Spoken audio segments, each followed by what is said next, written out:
¿Ustedes qué me dirían si yo les dijera que mi fe no está sustentada en nada de lo que han escrito ustedes?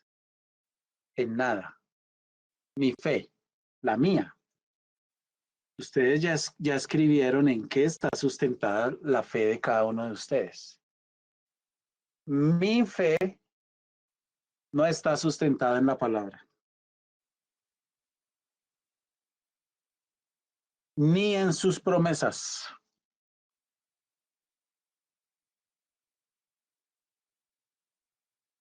Mi fe está sustentada en el carácter de Dios. En el carácter de Dios, no en sus promesas. En el carácter de Dios.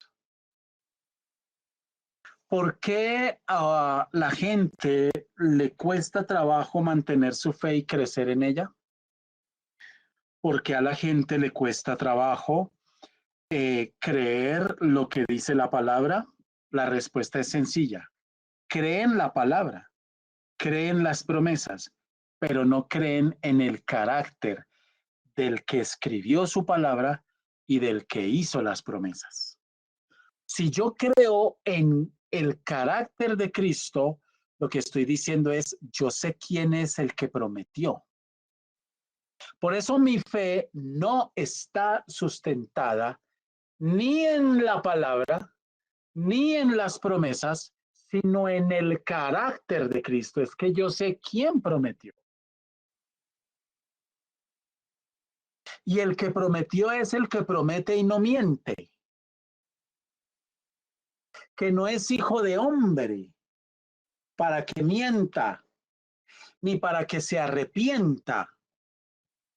Usted puede creer y decir que cree que su fe está sustentada en Cristo, que su fe está sustentada en su palabra, en sus promesas, pero usted no necesita que su fe esté sustentada en eso.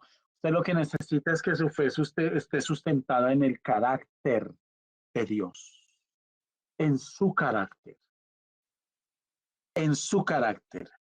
No habiendo otro mayor por quien jurar, juró por sí mismo y prometió.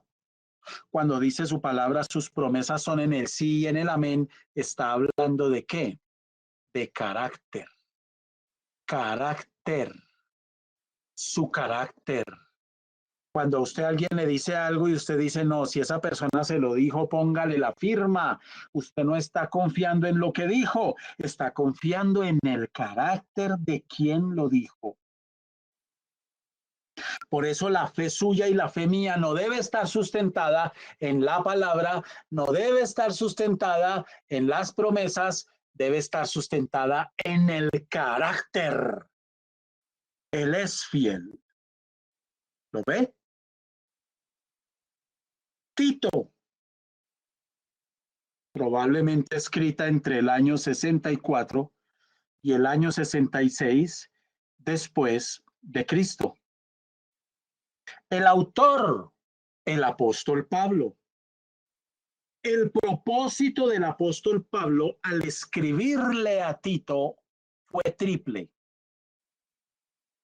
Primero, advertir contra los falsos maestros. Segundo, poner orden a la organización de las iglesias y al comportamiento de los creyentes.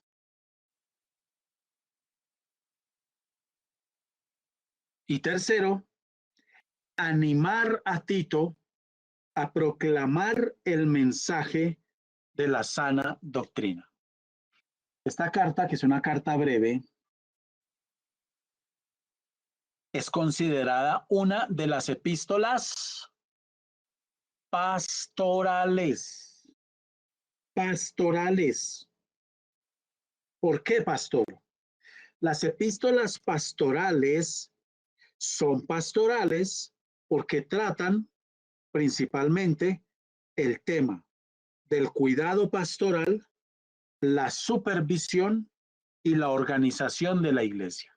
Esos tres aspectos, eso es lo que las hace epístolas pastorales. Otra vez, el cuidado pastoral, el cuidado que el pastor debe tener sobre las ovejas, la supervisión de ellas y la organización de la iglesia. Las epístolas pastorales son las que dicen a los creyentes cómo deben comportarse en la casa de Dios. Ahora, esta epístola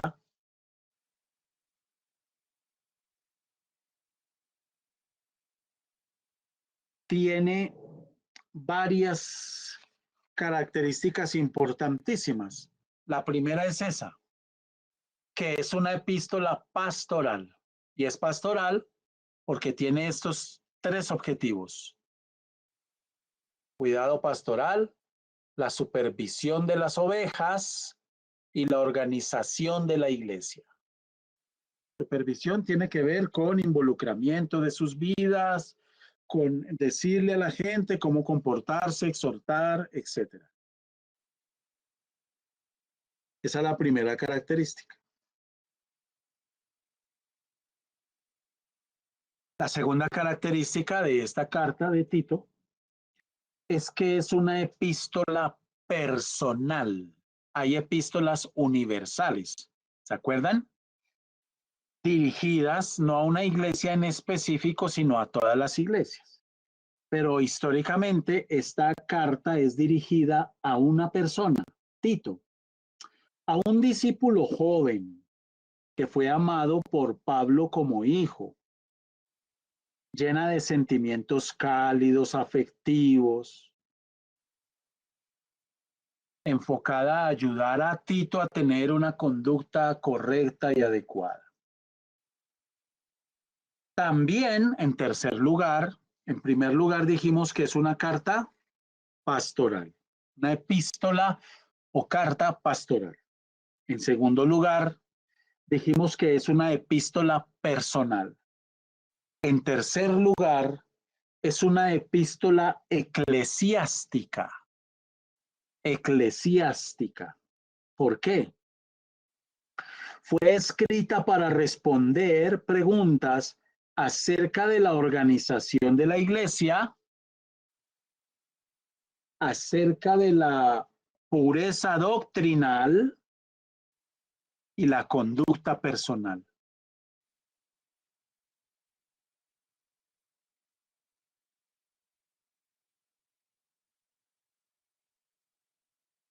En esa época, históricamente hablando, estaban sucediendo varias cosas. Una de ellas es que el número y el tamaño de las iglesias estaba aumentando de manera rápida. Y en segundo lugar, los apóstoles estaban envejeciendo. Y ellos tenían que empezar a preparar gente. ¿Quién iba a quedar? Porque se envejece, se acaban las fuerzas, se morían y la iglesia tenía que continuar. Por eso hay cartas dirigidas a jóvenes, a muchos jóvenes, Tito, Filemón, Timoteo, etc. Y en cuarto lugar, Tito es una epístola apologética. Tito Tito es una carta apologética por esencia. Bueno, hay muchas otras, pero estamos hablando de Tito. ¿Por qué? Porque la carta en sí misma es una defensa de la fe. Es una defensa de la fe. Por eso es una carta apologética. ¿Por qué? Los primeros rumores y las falsas enseñanzas habían empezado a aparecer, y una de esas cosas que se había empezado a levantar fuerte fue el gnosticismo. El gnosticismo. Obviamente, no solo luchó Tito con este tema. Muchas iglesias lucharon con este tema, como por ejemplo Colosenses. Colosenses luchó con este tema. Entonces, lo que Pablo hace es advertir, alertar a los creyentes y defender la enseñanza, la verdad de las enseñanzas del Señor Jesucristo contra las enseñanzas heréticas y falsas que se estaban levantando. ¿Listos? Muy bien. Les recuerdo así por encima qué es el gnosticismo. El gnosticismo es una mezcla sincrética de creencias orientales, ideas de filosofías griegas. Bueno, es una mezcla de diferentes cosas que se empezaron a mimetizar con el cristianismo en los 3 primeros siglos de la iglesia cristiana. Hasta que la misma iglesia se levantó y dijo, esto es completamente herético. Atacaban la salvación, atacaban la condenación, atacaban muchísimas cosas de una manera muy fuerte, hasta que literalmente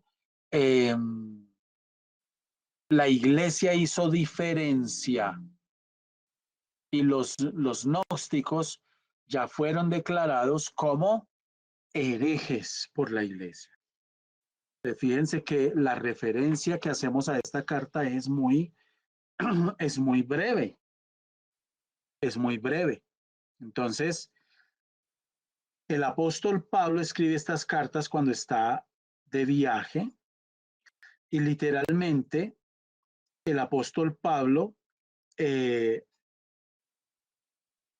escribe con urgencia a Tito y le habla a Tito y a Timoteo, les habla y los instruye y los está preparando para la tarea ardua que tenían por delante de pastorear. Ahora miremos el capítulo 1. Ya usted tiene claro que esta es una carta, una epístola pastoral, ¿sí o no? Que tiene 4 características especiales, que es pastoral, que es personal, dirigida a Tito, que es una epístola eclesiástica, cómo manejar la iglesia, cómo organizar la iglesia, y que es una epístola apologética, hace defensa de la fe. En el capítulo 1, ubíquese ahí, por favor. Mire lo que dice el apóstol Pablo, versículo 1. Pablo, siervo de Dios y apóstol de Jesucristo, conforme a la fe de los escogidos de Dios y el conocimiento de la verdad que es según la piedad, en la esperanza de la vida eterna, la cual Dios, que no miente, prometió desde antes del principio de los siglos. Y a su debido tiempo manifestó su palabra por medio de la predicación que me fue encomendada por mandato de Dios nuestro Salvador. A Tito, verdadero hijo en la común fe, gracia, misericordia y paz de Dios Padre y del Señor Jesucristo, nuestro Salvador. En este versículo 2 vemos cómo el apóstol Pablo tiene su fe fundada sobre el carácter del Señor, la cual Dios, que no miente, prometió. Ese es uno de los problemas de dudar de Dios. Cuando dudamos de Dios y estamos llenos de miedo y estamos llenos de temor y nos da miedo dar pasos y nos da miedo caminar y nos da miedo avanzar, en el fondo estamos dudando del carácter del Señor. Si usted duda del carácter de alguien, está dudando en su totalidad de ese alguien. Cuando usted duda del carácter de una persona, literalmente, escuche, literalmente usted está dudando de todo lo que tiene, de todo lo que dice esa persona. Por eso, y de ahí, que sea tan ofensivo, hermanos, para Dios, que dudemos de Él, de su amor, de su cuidado, de su provisión, porque cuando yo dudo de Él, hermana, ¿usted por qué duda? No es que yo esté dudando, es que me da miedo. Lo mismo, usted está dudando de absolutamente todo lo que tiene que ver con Dios. Es decir, está dudando de todo Dios, de todo el Señor. ¿Lo ve? Entonces, literalmente, el apóstol Pablo lo que dice, cuando él dice que él es esclavo del Señor Jesucristo, lo que él está diciendo es que es poseído completamente por el Señor.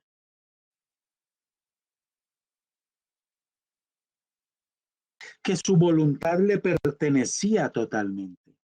Pablo, siervo de Dios, esclavo, apóstol de Jesucristo. Nosotros tenemos que llegar a ese nivel. A ese nivel tenemos que llegar.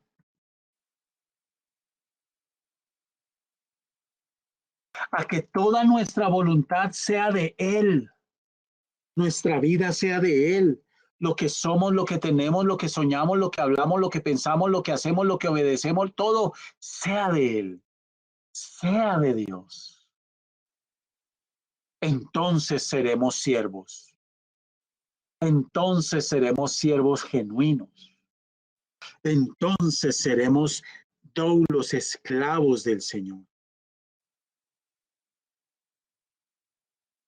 Y él está diciendo aquí que él no confiaba en las promesas, no, su fe no estaba fundamentada, sí, confiamos en sus promesas, pero su fe no estaba fundamentada en su palabra, en sus promesas, no, en el carácter. Lo que Dios dice, yo lo creo porque su carácter es fiel. Lo que él dice, yo lo creo porque su carácter, amados en Cristo, no falla, no cambia. Ah, Señor, qué bendita palabra es esta.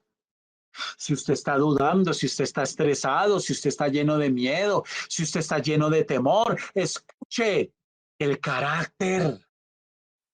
Piense en el carácter. ¿Quién es el Señor? El carácter de Dios no falla. Él es fiel por encima de todo. Él ha prometido bendecirle. Él ha prometido bendecirme. Él ha prometido sacarnos del atolladero. Él ha prometido ayudarnos. Él ha prometido restaurarnos. Él ha prometido levantarnos. Él ha prometido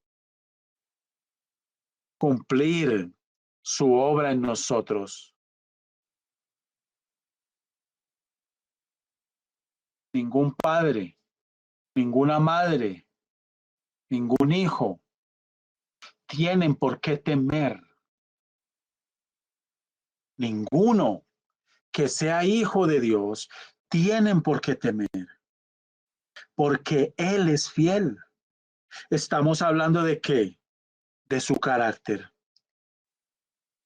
Estamos hablando de qué? De que Él no cambia. Estamos hablando de qué? Que Él es fiel. Él ha prometido. Él cumplirá. Él abrirá caminos. Él se manifestará. Él restaurará, Él ayudará, vendrá con la respuesta. Que las circunstancias no se levanten para estar por encima de su palabra y para estar por encima de su carácter. No hay circunstancia que se pueda levantar para estar por encima de Dios, escúcheme. No la hay, no la hay. Sin embargo, nosotros permitimos y somos nosotros quienes tomamos las circunstancias de nuestras vidas y las ponemos por encima del carácter de Dios. Claro, terminamos dudando, terminamos malgeniados, amargados, estresados, afanados, turbados, ansiosos, porque estoy tomando las circunstancias que estoy viviendo y las estoy poniendo por encima. Las estoy poniendo por encima del carácter de Dios. ¿Y no fue ese acaso el error que cometió el pueblo de Israel en el desierto? ¿No hicieron eso, amados en Cristo? ¿No fue eso lo que pasó? ¿No fue eso lo que sucedió? Por eso escribía yo en mi estado, no importa lo que hagas, si no haces lo que importa. ¿Usted puede analizar eso? No importa lo que hagas, si no haces lo que importa.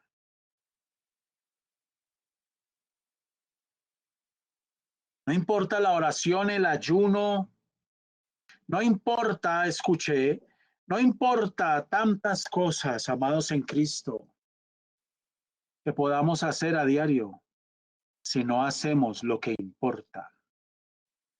El pueblo se levantó, marchó, cruzaron el Mar Rojo, entraron al desierto, Dios los sacó a libertad. Ellos hicieron muchas cosas, muchas cosas.